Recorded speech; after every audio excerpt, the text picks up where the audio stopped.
In this video, I demonstrate how to work the short row neck shaping with German short rows on the quadruple sweater. I'm knitting to the first spot for my first short row here. And what I'm going to do when I get to that spot is I'm going to turn the work around, like so. Make sure that my yarn is in the front of the two needles. So here it's on the near side to me. I'm going to slip the stitch from the left needle to the right needle, purlwise, and then bring my working yarn up and over the right hand needle. Then I'm going to swing the yarn back to the front of the work so that I can purl the next stitches. So I've turned the work around and I'm on my next row. I'm purling to the marker, to the beginning of the round marker. Then I will slip the marker and purl to my next short row location. So here I go. You would follow the pattern for whatever that number is, but it's on the other side of the marker. Once you get to the other side, you're going to work the German short row the same way. Turn the work around. Make sure the working yarn is in the front of the work.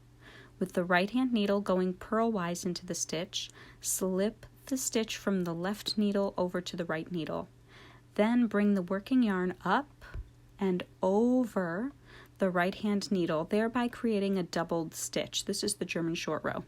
Since this current row that I'll be working is a knit row, I can leave the yarn right where it is in the back of the work and begin my next row. So in this case, I would knit to the marker and then knit to my next spot for the next German short row.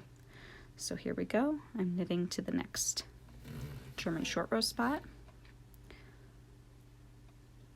In this case, it happens to be 3 stitches before the previous German short row. Some patterns will differ, but here I am. I'm turning the work.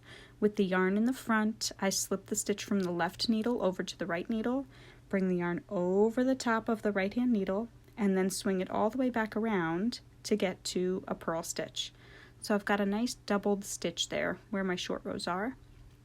Here again, I'm purling to the marker, slipping it, and then working my next set of stitches to the final short row for this sweater. So there are 4 short rows, 2 on each side of the neck. All right, turn the work around, make sure your yarn is in the front of the work, slip the stitch purlwise to the right needle, bring the yarn up and over, and pull it a little tightly. And then you're going to, for this final short row, just knit to the end, knit to the marker. And that's row 5, or round 5 in this case. Now I'm going to work round 6, which asks the knitter to close up all of those short rows. There they are. They're the stitches right before the gaps, or after the gaps on the other side. But it's those doubled stitches that we created, and here's how you work them together. You're going to find that doubled stitch, insert your needle into the doubled stitch as though it's one, so it's like you're knitting 2 together. And that is how you close up the German short row. I've got another one coming up in another stitch. So here's my doubled stitch. My needle goes into the 2 pieces. I knit them together, and I have resolved the German short row. And I have the 2 on the other side of the neckline as well. I'm going to get to those and demonstrate that. Demonstrate how to resolve those as well. They look a little different, but it's the same type of short row. Here's one, and there's the other. So that was a regular knit stitch. Here's my German short row. Same thing, you're going under the 2 pieces, the doubled stitch, and knitting them together. And then getting to the next one.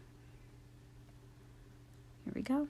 You're going to go under the 2 stitches and knit them together. And that's how you resolve the German short rows. So you're going to finish the round, and then the neck has a little bit of an extra height at the back of the neck, which makes for a nice finish. Happy knitting!